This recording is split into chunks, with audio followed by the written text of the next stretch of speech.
Nakita ko ang mabilis na hininga ni Mama, habang humahalukip-kip naman si Tia Lucy at pangisi-ngisi lang.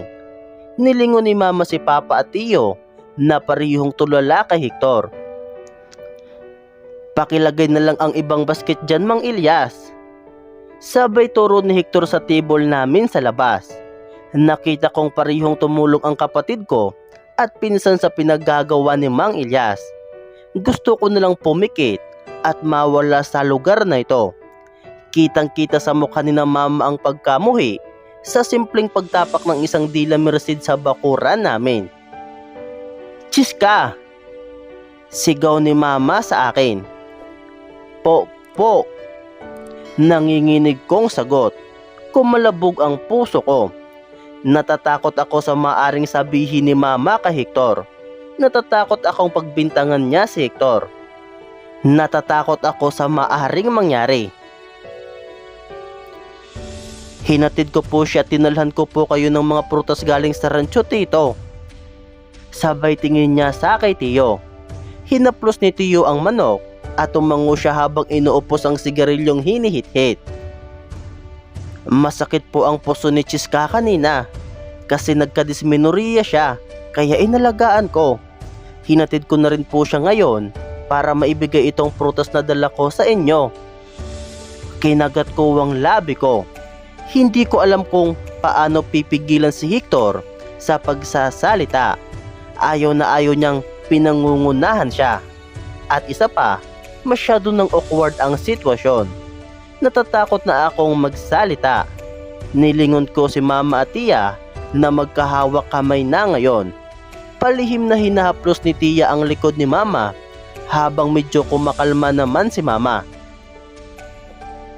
"Sige po, napasok na po ni Mang Ilyas ang mga prutas sa loob." Nilingon ni Hector ang kapatid ko at si Tidi. Tumango at ngumisi si Tidi sa kanya.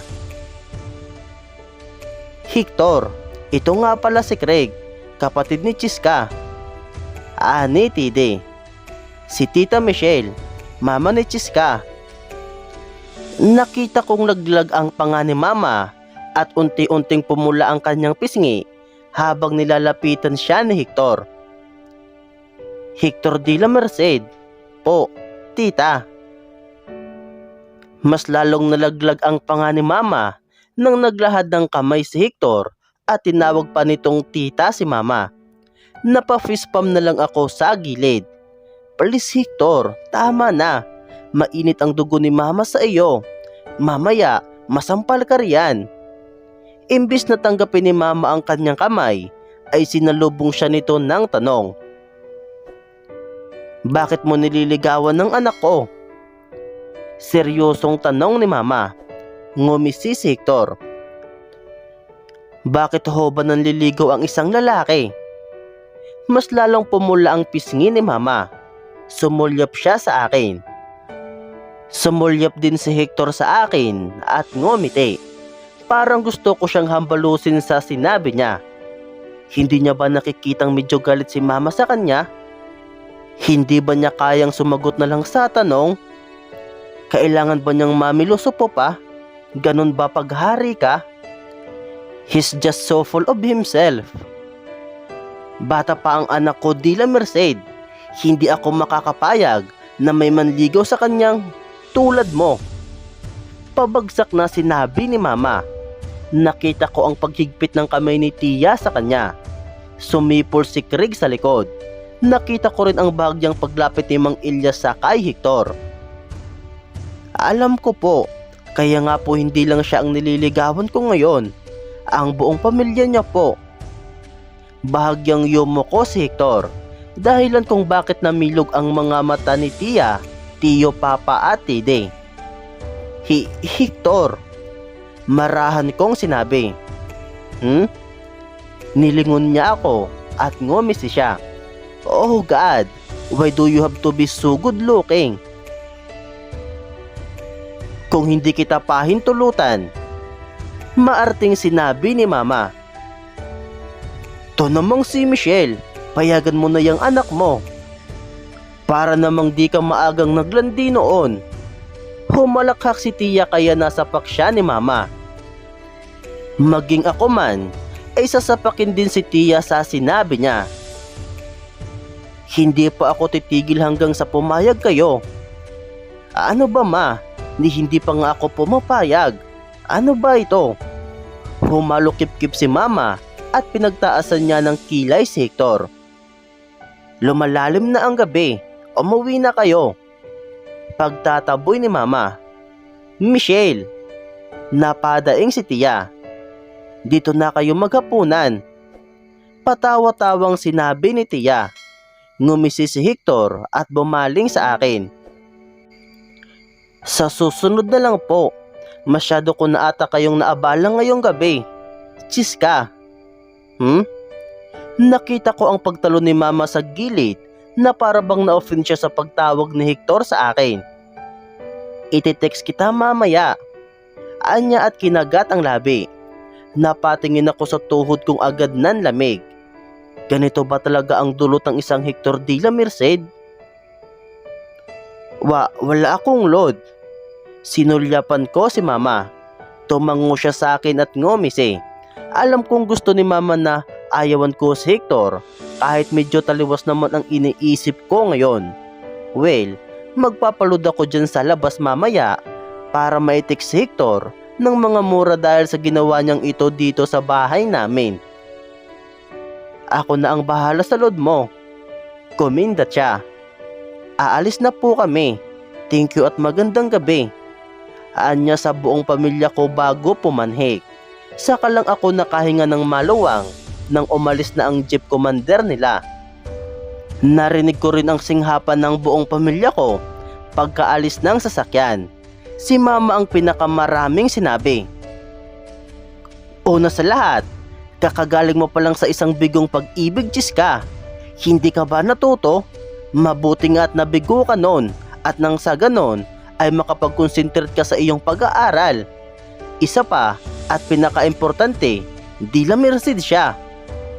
Ano naman ngayon? Sabat ni Tia nang nasa hapag na kami. Hindi ba mas maganda iyon? Lucy, hindi ko gusto iyang plano mo. Sabi ni Tio. Nagkatinginan kami ni Nakrigatidi habang nakaupo at tahimik sa hapagkainan.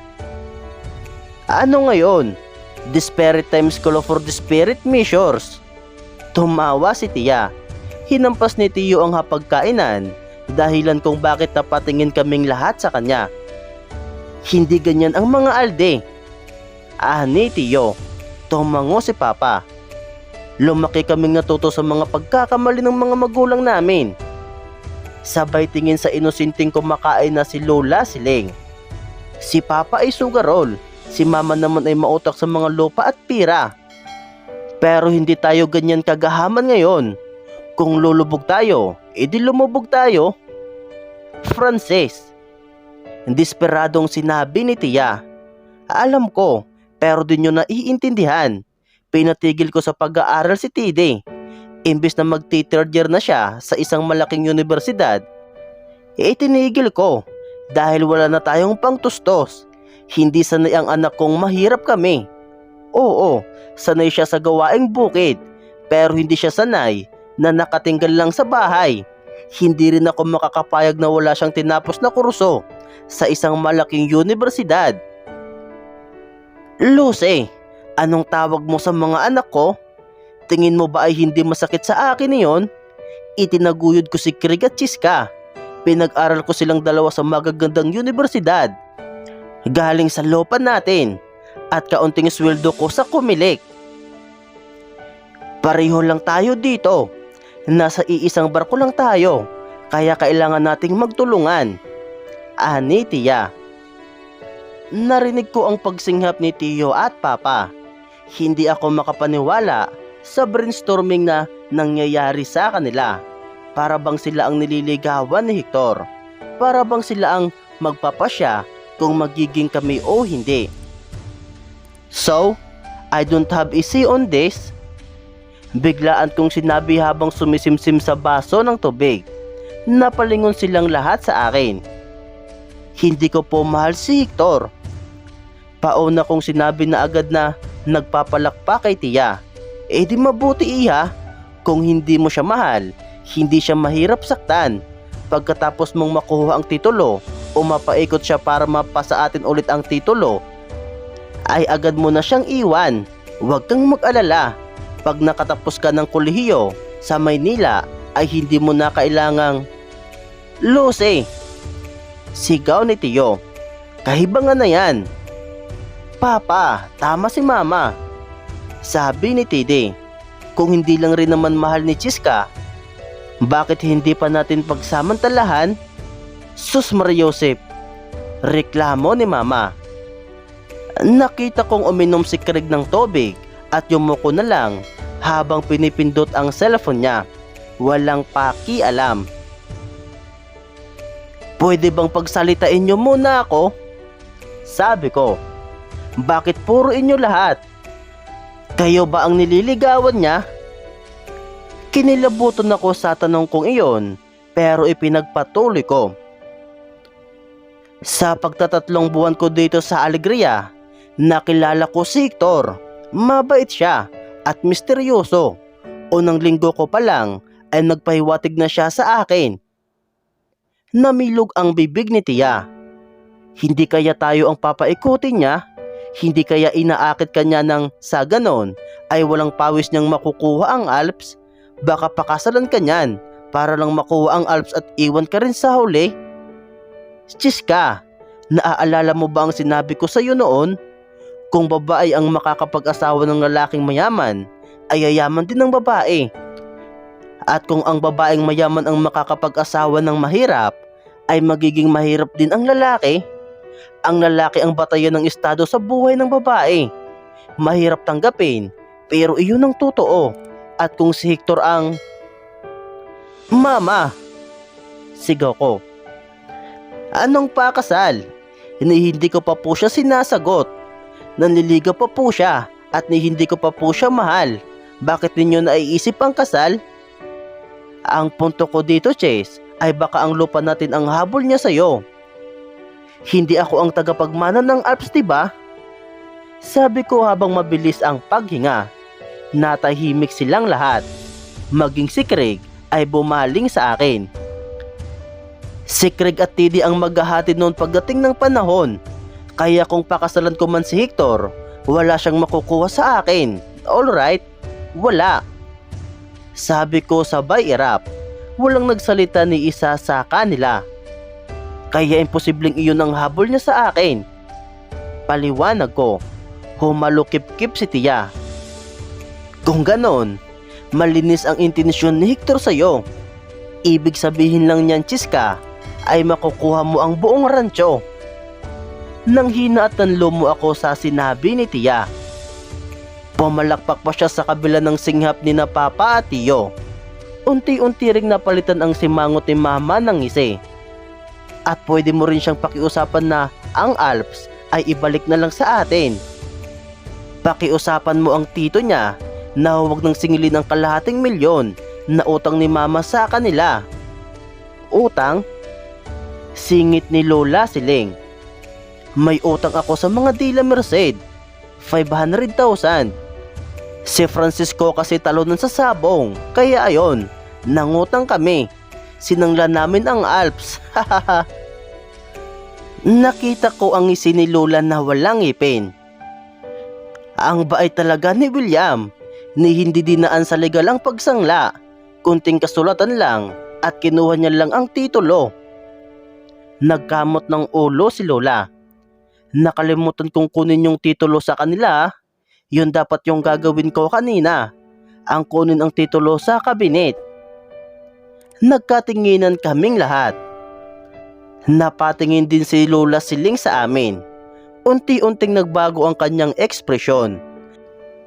Mas lalo kong naaninag ang kaputian ng buhok niya at ang pagluha ng kanyang mga mata. Bakit walang nagsabi sa akin na patay na si Francisco? Bakit? Burol niya kahapon? Bakit? Humagulgol siyang bigla. Tiddy, Craig, ihatid nyo na ang lola sa kwarto. Painumin nyo ng medicine niya. Ni Tia. Tumayong pareho si na Craig at Tiddy at agad iginaya si Lola paalis ng hapag. Hinilot naman ni Tia ang kanyang noo habang kumukunot ito. Ang mahal ng gamot ni Mama. Anya, kinagat ko ang labi ko. Tia, Mama, hindi ko po gagawin yan kay Hector. Sabi ko bago pa nila ibalik ang usapan sa paggamit kay Hector. Nakita ko ang tabang sa kanilang mga ekspresyon. Tumango si Papa sa akin at ngumisi. Hindi mo siya mahal, di ba? Pinisil ko ang kamay ko at pinikit ang mga mata ng sinabing, Hindi talaga, pero hindi ko rin iyon magagawa. Habang yumuyuko ako, ay nakita kong may mensahe akong natanggap sa cellphone ko. Bukod sa load na 100, ay may text na agad si Hector. Hector, ubusin mo ang load na yan sa akin. Hindi ka pwedeng mag-text ng iba. May kung ano sa tiyan kong kumiliti sa akin. At hindi iyon ang sabaw na ulam namin.